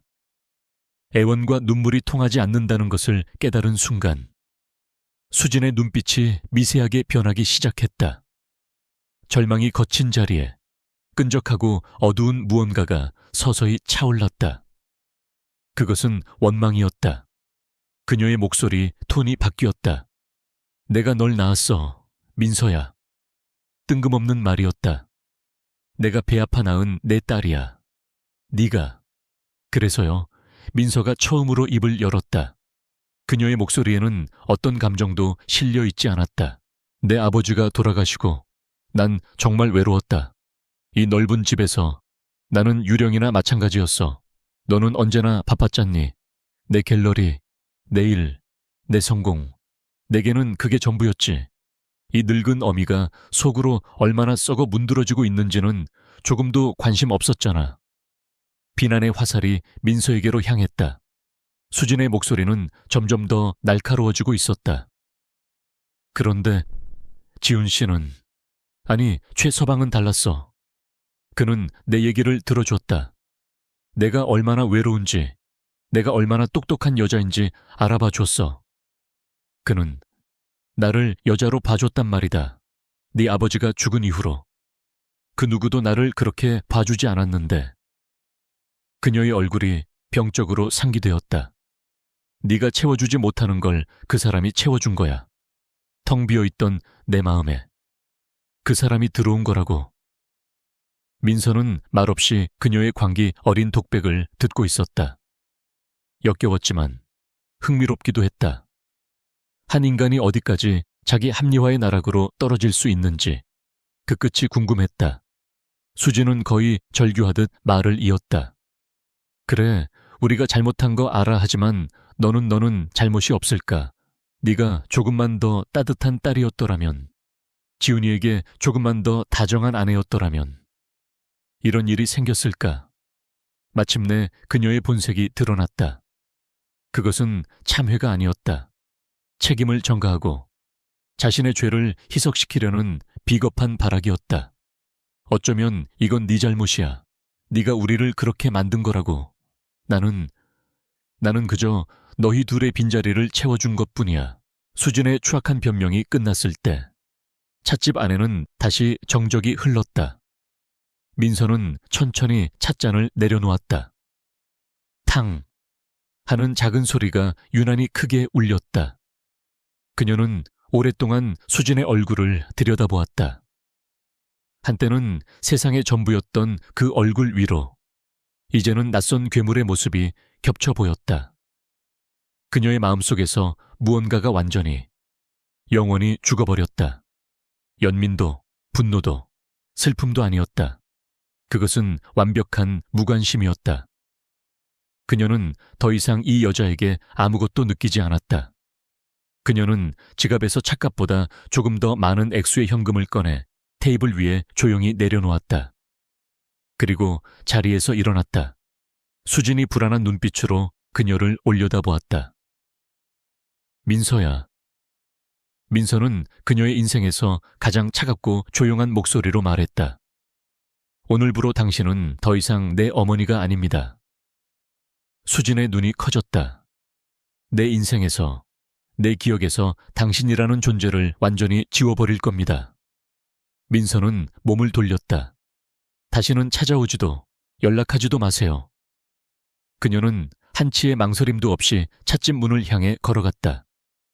뒤에서 수진이 무어라 외치는 소리가 들리는 듯했지만 그녀는 돌아보지 않았다. 찻집 문을 열고 나오자 눈부신 가을 햇살이 그녀의 얼굴 위로 쏟아졌다. 그녀는 깊게 숨을 들이마셨다. 공기가 상쾌했다. 오랫동안 자신을 짓누르고 있던 무거운 족쇄가 풀려난 기분이었다. 그녀는 이제 자유였다. 완벽한 고아, 완벽한 이방인이 되었지만 동시에 그 무엇에도 얽매이지 않는 완벽한 자유인이 되었다. 그녀는 뒤돌아보지 않고 삼청동의 햇살 속으로 천천히 걸어갔다. 찻집을 나선 순간 강민서는 과거의 모든 것을 그곳에 두고 나왔다. 그녀를 올가매던 배신감의 사슬도, 복수심의 불길도, 그리고 한때 어머니라 불렀던 여인에 대한 마지막 기억까지도. 이제 그녀는 텅 비었고 동시에 무한한 자유를 얻었다. 펜트하우스로 돌아온 그녀는 더 이상 지체하지 않았다. 다음 날 아침, 그녀는 서울에서 가장 유능한 부동산 중개인과 자산관리 전문 변호사에게 연락했다. 그녀의 지시는 간결하고 단호했다. 이 집과 갤러리, 미담을 가장 빠른 시일 내에 처분해 주세요. 가격은 상관없습니다. 오직 속도와 완벽한 단절만이 중요합니다. 중개인과 변호사는 그녀의 갑작스러운 결정에 놀랐지만 그녀의 목소리에 담긴 확고한 의지에 어떤 질문도 덧붙이지 못했다. 세상이 떠들썩했던 스캔들의 주인공이 모든 것을 정리하고 떠나려 한다는 소문은 순식간에 퍼져나갔고 그녀의 자산을 노리는 구매자들이 벌떼처럼 달려들었다. 그녀는 그 모든 소란을 뒤로 한 채 변호사를 통해 지훈에게 이혼 서류를 보냈다. 며칠 후 민서는 변호사 사무실에 앉아 있었다. 중년의 노련한 변호사는 안타깝다는 표정으로 그녀에게 말했다. 사모님, 이혼 사유가 명백하고 상대방의 유책이 너무나도 확실합니다. 재산 분할 소송과 별개로 막대한 금액의 위자료를 청구할 수 있습니다. 여론도 사모님 편이고요. 이건 당연한 권리입니다. 하지만 민서는 단호하게 고개를 저었다. 아니요, 위자료는 필요 없습니다. 변호사의 눈이 커졌다. 그냥 최대한 빨리, 그리고 깨끗하게 정리하고 싶습니다. 더 이상 그 사람과 어떤 형태로든 엮이고 싶지 않아요. 돈 문제로 법정에서 얼굴을 마주하는 끔찍한 일은 피하고 싶습니다. 그녀는 결혼 후 형성된 공동재산의 절반을 포기하고 오직 자신이 결혼 전부터 소유했던 재산과 상속받은 유산만을 요구했다. 변호사는 그녀의 결정이 얼마나 큰 재정적 손실을 의미하는지 설명하려 했지만 민서의 눈빛을 보고는 입을 다물었다. 그녀는 돈으로 보상받을 수 있는 상처를 입은 것이 아니었다. 그녀에게 필요한 것은 돈이 아니라 과거로부터의 완전한 해방이었다. 모든 법적, 재정적 절차를 전문가들에게 위임한 그날 오후, 민서는 작은 여행 가방 하나만을 챙겨 펜트하우스를 나섰다. 10수년간 그녀의 세계였던 공간을 뒤돌아보지 않고 떠났다. 그녀는 목적지 없이 차를 몰았다. 서울의 복잡한 도로를 벗어나 고속도로에 접어들자 낯선 풍경들이 창밖으로 빠르게 스쳐 지나갔다. 그녀의 지난 삶처럼 그녀는 휴게소에 들러 값싼 우동으로 끼니를 때웠고 해가 지면 이름 모를 소도시의 허름한 모텔에서 하룻밤을 묵었다. 화려했던 강남의 펜트하우스와 최고급 레스토랑에서의 삶이 까마득한 전생의 일처럼 느껴졌다. 며칠을 그렇게 남쪽으로, 계속해서 남쪽으로 향했다. 텅 빈 해안 도로를 달리기도 했고 깊은 산속에 고즈넉한 사찰을 찾아 하염없이 앉아있기도 했다. 사람들은 아무도 그녀를 알아보지 못했다. 화려한 갤러리 관장, 강민서는 어디에도 없었다. 그저 평범한 옷차림에 지친 얼굴을 한 중년의 여자만이 있을 뿐이었다. 처음 며칠간은 지독한 공허함이 그녀를 덮쳤다. 남편도, 어머니도, 집도, 직업도, 그녀를 정의하던 모든 것이 사라진 지금. 나는 누구인가? 그녀는 텅 빈 모텔방 천장을 바라보며 밤새 그 질문을 곱씹었다. 하지만 시간이 흐르면서 공허함이 있던 자리에 조금씩 다른 감정이 차오르기 시작했다. 그것은 자유였다. 누구의 아내도 누구의 딸도 아닌 오직 자기 자신으로 존재할 수 있는 완전한 자유. 그녀는 더 이상 누군가의 시선이나 기대를 신경 쓸 필요가 없었다. 처음으로 그녀는 온전히 자신만의 시간을, 자신만의 공간을 갖게 된 것이었다. 그녀의 여정은 완도항에서 잠시 멈췄다. 항구에 부서지는 하얀 파도를 멍하니 바라보던 그녀는 마치 무언가에 이끌리기라도 한 듯 제주행 카페리오의 표를 끊었다. 몇 시간 후 백고동 소리와 함께 육지가 멀어졌다. 망망대해 위에서 도시의 불빛이 완전히 사라졌을 때 그녀는 비로소 자신이 과거와 완전히 단절되었음을 실감했다. 제주에 도착한 것은 다음 날 새벽이었다. 비릿한 바다 내음과 축축한 해무가 그녀를 맞았다. 그녀는 해안 도로를 따라 정처 없이 차를 몰았다. 검은 현무암 해변에 부딪혀 하얗게 부서지는 파도, 강한 바닷바람을 이겨내며 뿌리내린 해송들, 그리고 끝없이 펼쳐진 수평선. 제주의 거칠고 원초적인 자연은 상처 입은 그녀의 영혼을 이상하게도 위로해 주었다. 그녀는 애월의 한적한 해변 마을, 작은 언덕 위에 자리한 낡은 돌담집을 개조한 소박한 게스트하우스를 발견하고 그곳에 짐을 풀었다. 창문을 열면 코발트빛 바다가 한눈에 들어오는 곳이었다. 그녀는 제주에서 아무것도 하지 않았다. 그저 걷고, 보고, 느낄 뿐이었다. 매일 아침 일찍 일어나 올레길을 몇 시간씩 걸었다. 발바닥이 부르트고 온몸이 땀으로 젖을 때까지 걷고 나면 머릿속을 가득 채웠던 잡념들이 사라지고 마음이 평온해졌다. 오후에는 작은 카페에 앉아 바다를 보며 책을 읽거나 아무 생각 없이 파도 소리를 들었다. 그러던 어느 날 그녀는 우연히 대평리의 한 작은 갤러리에 들르게 되었다. 창고를 개조한 듯한 소박한 공간이었지만 그곳에 걸린 그림들은 놀라운 생명력으로 빛나고 있었다. 특히 거친 붓터치로 제주의 폭풍우 치는 바다를 담아낸 한 젊은 여성 작가의 그림 앞에서 그녀는 한참 동안 발을 뗄 수 없었다. 그 그림 속에는 그녀가 겪었던 내면의 폭풍과 그럼에도 불구하고 살아남으려는 처절한 의지가 고스란히 담겨 있었다. 그녀는 수소문 끝에 그 작가의 작업실을 찾아갔다. 제주시의 낡은 상가 건물 지하에 위치한 작업실은 물감 냄새와 습기로 가득했지만 그곳에서 그림을 그리고 있는 젊은 작가의 눈은 그 누구보다도 빛나고 있었다. 작가는 자신의 재능을 알아봐준 민서에게 서툴지만 진심 어린 목소리로 자신의 이야기를 들려주었다. 어려운 가정 형편, 부족한 지원, 그리고 그럼에도 꺾을 수 없는 예술에 대한 열정. 민서는 그녀의 이야기 속에서 과거 자신의 모습을 보았다. 예술을 향한 순수한 열정만으로 가득했던 젊은 시절의 자신. 그때는 몰랐다. 예술이 부와 명예를 위한 수단이 되는 순간 그 영혼이 얼마나 쉽게 더러워질 수 있는지를. 그날 이후 민서는 의식적으로 제주에 숨겨진 예술가들을 찾아다니기 시작했다. 버려진 감귤 창고에서 도자기를 굽는 도예가, 곶자왈 숲속에서 나무를 깎는 조각가, 해녀들의 삶을 캔버스에 담는 화가. 그녀는 대부분 여성이었고 모두가 놀라운 재능을 가졌지만 현실의 벽 앞에서 힘겹게 버티고 있었다.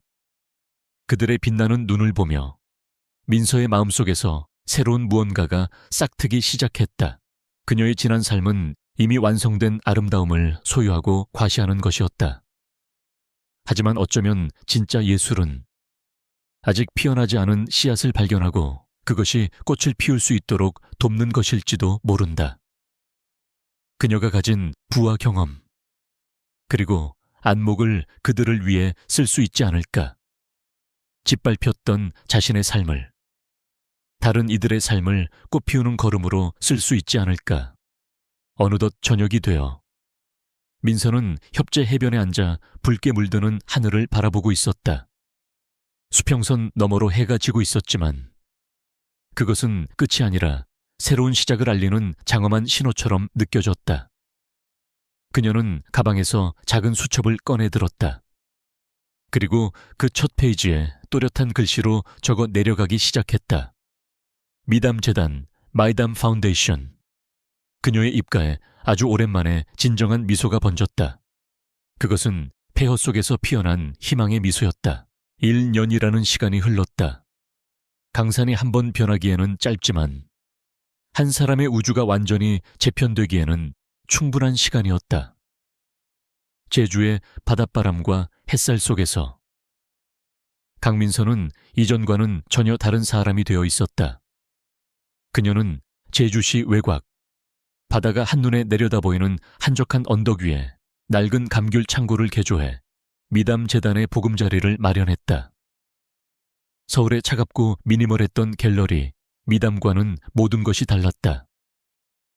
제주의 현무암과 삼나무를 그대로 살린 건물은 주변 자연과 자연스럽게 어우러졌고 통유리창으로는 사계절 내내 제주의 하늘과 바다가 드나들었다. 이곳은 단순히 그림을 거는 공간이 아니었다. 재단의 지원을 받는 젊은 작가들이 언제든 찾아와 머물며 영감을 얻고 서로 교류하며 성장하는 창작의 산실이자 따뜻한 공동체였다. 민서는 더 이상 화려한 드레스를 입은 관장이 아니었다.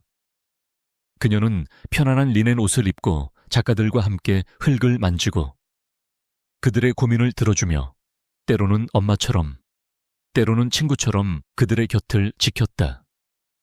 그녀는 비로소 예술이 사람의 삶과 얼마나 가까이 있는지를, 그리고 그것이 사람에게 얼마나 큰 위로와 힘을 줄 수 있는지를 깨닫고 있었다. 그리고 오늘 미담 재단은 그 첫 번째 결실을 세상에 선보이는 날이었다. 재단의 제1회 신진작가 기획전. 새벽의 숨결이 열리는 날이었다.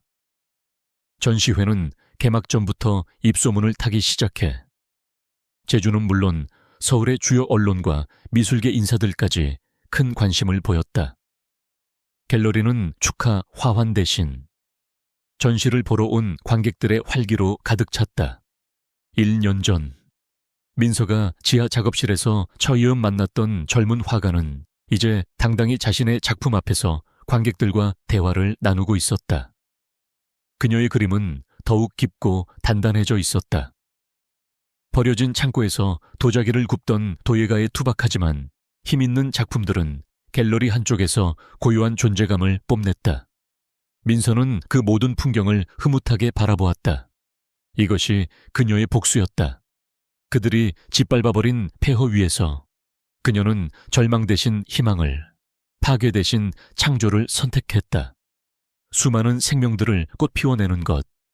그것이야말로 그들의 추악한 배신에 대한 가장 우아하고 완벽한 복수였다. 관장님, 정말 감사합니다. 관장님이 안 계셨더라면. 눈시울이 붉어진 젊은 화가가 민서의 손을 잡았다. 민서는 따뜻하게 그녀의 손을 맞잡아주며 미소 지었다. 내가 한 건 별로 없어.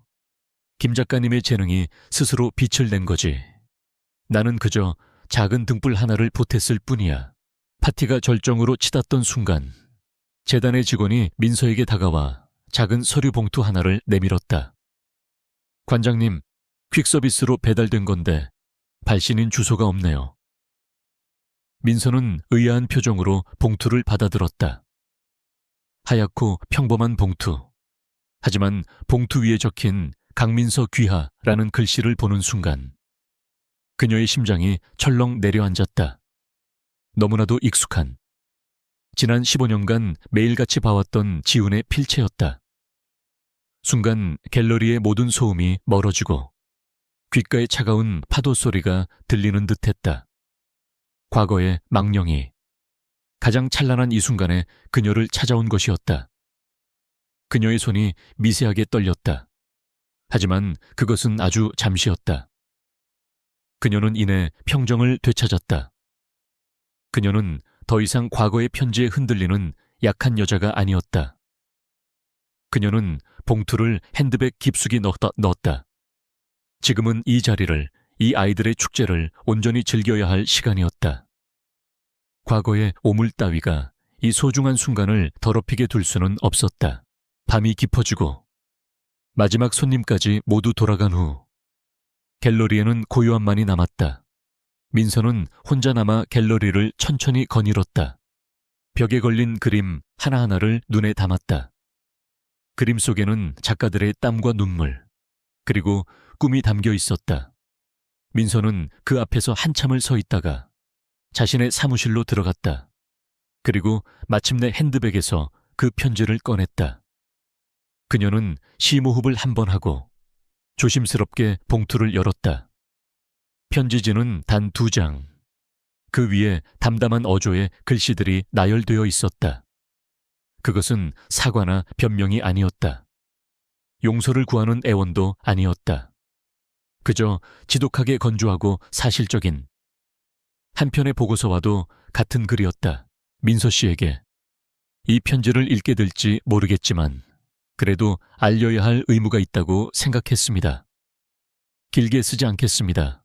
나는 지금 강원도의 한 건설 현장에서 일하고 있습니다. 매일 몸을 쓰는 일은 고되지만 잡념을 잊게 해주어 오히려 다행이라 생각합니다. 당신이 궁금한 것은 내 이야기가 아니겠지요. 박수진 여사, 당신 어머니에 대한 이야기입니다.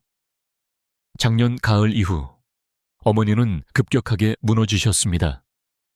처음에는 단순한 우울증인 줄 알았지만 상태는 점점 심각해졌습니다. 기억을 잃기 시작했고 사람을 알아보지 못했습니다. 병원의 진단은 알츠하이머였습니다. 너무나도 빠른 진행 속도에 의사도 놀랄 정도였습니다. 지금 어머니는 지방의 한 요양병원에 계십니다.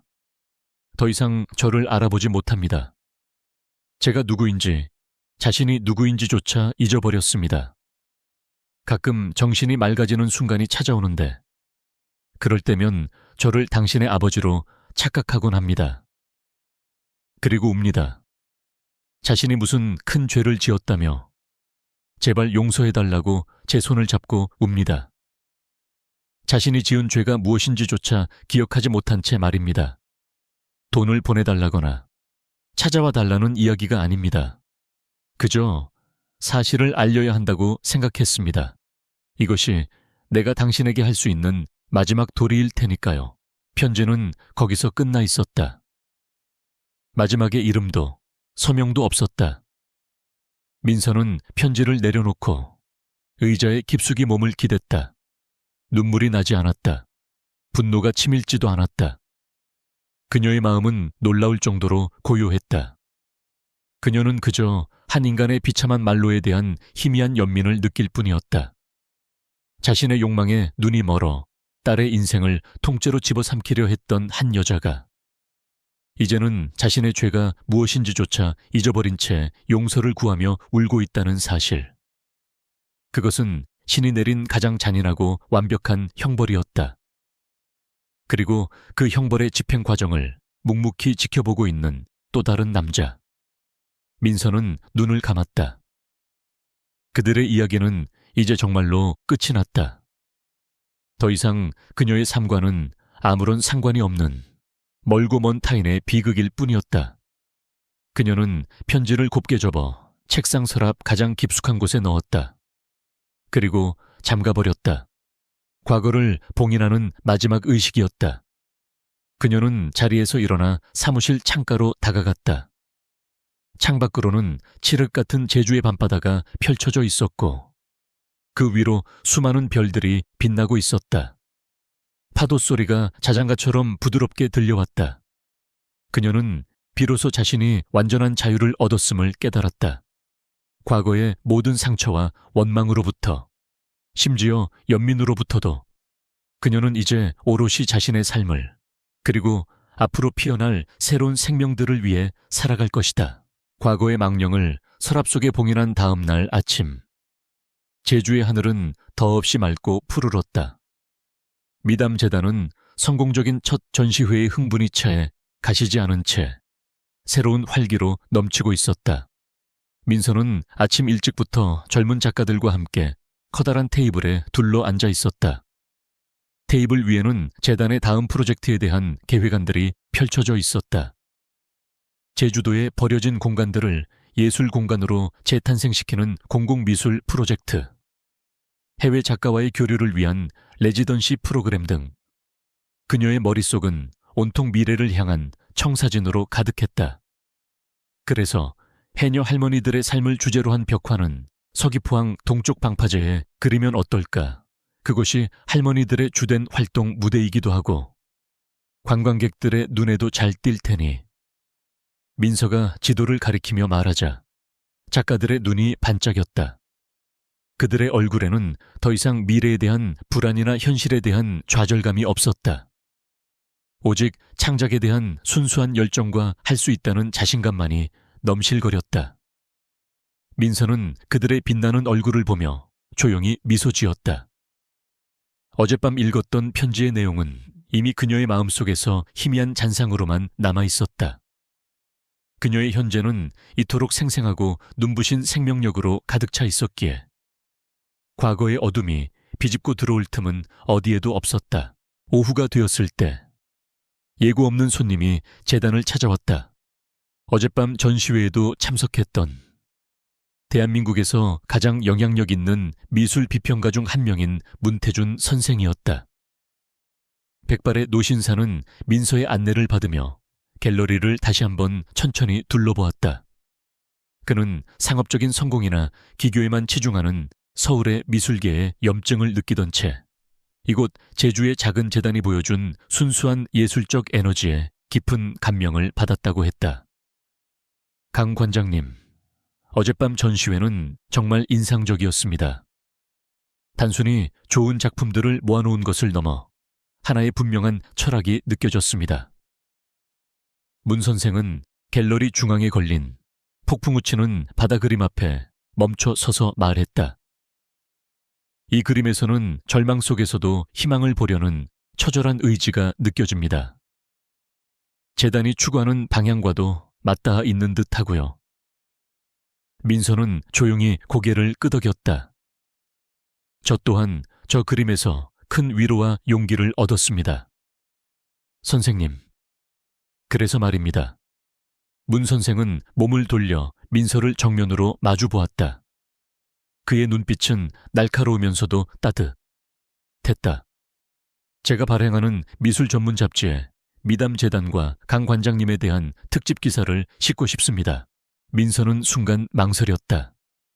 다시 세상의 주목을 받는 것은 피하고 싶었다. 특히 그녀의 이름 앞에는 언제나 과거의 끔찍한 스캔들이 주홍글씨처럼 따라다닐 터였다. 그녀는 조용한 섬에서 이름 없이, 빛 없이 그저 이 아이들의 성장을 돕는 것만으로도 만족했다. 그녀의 망설임을 읽었는지 문 선생이 부드러운 목소리로 덧붙였다. 관장님의 사생활을 파헤치려는 것이 아닙니다. 저는 관장님이 이 폐허와도 같았을 공간을 어떻게 희망의 터전으로 바꾸어냈는지 그 철학이 궁금합니다.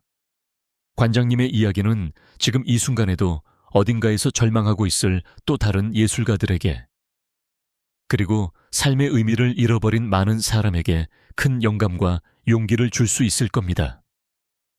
그의 말에 민서의 마음이 움직였다. 그렇다. 그녀의 이야기는 더 이상 그녀 개인의 아픔이 아니었다. 그것은 상처 입은 모든 이들을 위한 하나의 증언이 될 수 있었다. 그녀는 인터뷰에 응하기로 했다. 며칠 후 문 선생과 민서는 바다가 보이는 갤러리 테라스에 마주 앉았다. 인터뷰는 시종일관 진지하고 깊이 있게 진행되었다. 그리고 마지막에 문 선생은 가장 본질적인 질문을 던졌다. 한 가지만 더 여쭙겠습니다. 어째서 재단의 이름을 미담으로 하셨습니까? 서울에 있던 관장님의 갤러리 이름이지 않습니까? 세간에 알려진 대로라면 그곳은 관장님께 지독한 상처와 배신이 서린 공간이었을 텐데요. 과거의 아픔을 완전히 지워버리고 새로운 이름으로 시작할 수도 있었을 텐데 굳이 그 이름을 다시 사용하신 특별한 이유가 있으신지요? 그것은 모두가 궁금해했지만 감히 묻지 못했던 질문이었다. 민서는 잠시 말이 없었다. 그녀는 찻잔을 들어 향을 음미하고는 먼 수평선을 바라보며 조용히 입을 열었다. 그녀의 목소리는 파도 소리처럼 낮고 평온했다. 선생님 말씀대로 미담 메이타는 아름다운 이야기라는 뜻입니다. 과거 서울에 미담은 이미 완성된 아름다움을 소유하고 과시하기 위한 공간이었습니다. 세상에서 가장 비싼 그림들, 가장 유명한 작가들, 가장 화려한 사람들로 가득 차 있었죠. 겉은 더할 나위 없이 아름다웠지만 그 속은 거짓과 위선으로 가득 찬 텅 빈 이야기였습니다. 그녀의 눈빛이 아련해졌다. 그리고 그 텅 빈 이야기는 결국 가장 추악한 방식으로 끝이 났지요. 그녀는 잠시 말을 멈추고 문 선생을 바라보았다. 하지만 이곳 제주의 미담은 다릅니다. 이곳은 상처받고 부서진 존재들이 모이는 곳입니다. 세상의 기준으로는 실패하고 소외된 이름 없는 예술가들이 모여 서로의 아픔을 보듬고 자신의 고통을 치열하게 예술로 승화시키며 세상에 없던 새로운 아름다운 이야기를 함께 만들어가는 곳입니다. 그녀의 목소리에 힘이 실리기 시작했다. 과거와 이름은 같습니다. 하지만 그 이름이 품은 의미는 정반대가 되었습니다. 저는 과거를 지우는 대신 그것을 정면으로 마주하고 끌어안는 길을 택했습니다. 그리고 그 위에 더 크고 더 진실한 의미를 덧칠해 완전히 새로운 이야기로 덮어씌우는 길을 택한 겁니다. 상처는 흉터를 남기지만 그 흉터 덕분에 우리는 더 단단해지고 다른 이의 아픔에 더 깊이 공감할 수 있게 되는 것처럼 말입니다. 이곳 미담은 저의 그런 믿음이 담긴 곳입니다. 인터뷰가 끝나고 문 선생은 깊은 존경의 눈빛으로 그녀에게 악수를 청했다. 그는 돌아가는 길에 민서의 마지막 말이 오래도록 귓가에 맴돌았다. 며칠 후 그의 기사가 실린 잡지가 발간되자 세상은 다시 한번 강민서라는 이름을 주목했다. 하지만 이번에는 동정이나 호기심 어린 시선이 아니었다. 한 인간의 위대한 정신적 승리에 대한 경외와 감탄이었다. 미담 재단에는 후원의 손길이 답지했고 재능 있는 젊은 작가들의 지원서가 전국 각지에서 쇄도했다.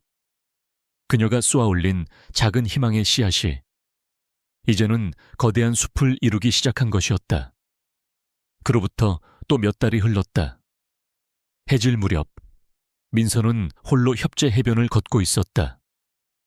하늘과 바다는 온통 붉은 노을빛으로 물들어 있었고 비양도 너머로 떨어지는 해는 장엄한 풍경을 연출하고 있었다. 그녀는 혼자였지만 조금도 외롭지 않았다. 시원한 바닷바람이 그녀의 뺨을 스치고 규칙적으로 밀려오는 파도 소리가 그녀의 마음을 평온하게 만들었다. 그녀는 모래사장에 멈춰 서서 신발을 벗고 맨발로 파도가 밀려오는 가장자리로 다가갔다. 차가운 바닷물이 그녀의 발등을 부드럽게 간지렸다. 그녀는 눈을 감았다. 지난 2년간의 시간들이 주마등처럼 스쳐 지나갔다. 지옥 같았던 배신의 밤, 차가운 복수를 결심했던 순간, 정처 없이 떠돌던 길 위에서의 고독, 그리고 마침내 제주에서 발견한 새로운 희망까지. 그 모든 순간들이 지금의 그녀를 만들었다. 그녀는 더 이상 과거의 상처에 아파하지 않았다. 그 상처는 이제 그녀의 일부가 되어 그녀를 더 깊고 지혜로운 사람으로 만들어준 고마운 흉터로 남아있었다. 그녀는 이제 그 누구도, 그 무엇도 미워하지 않았다. 모든 것을 용서했기 때문이 아니라 모든 것이 더 이상 그녀의 삶에서 중요하지 않게 되었기 때문이었다. 그녀의 입가에 잔잔한 미소가 떠올랐다. 진정한 평화가 그녀에게 찾아온 것이었다. 그녀는 한때 예술 작품을 큐레이팅했지만 이제는 자기 자신을 시작으로 다른 이들의 삶을 큐레이팅하고 있었다. 그리고 이 걸작은 이제 막 시작일 뿐이었다.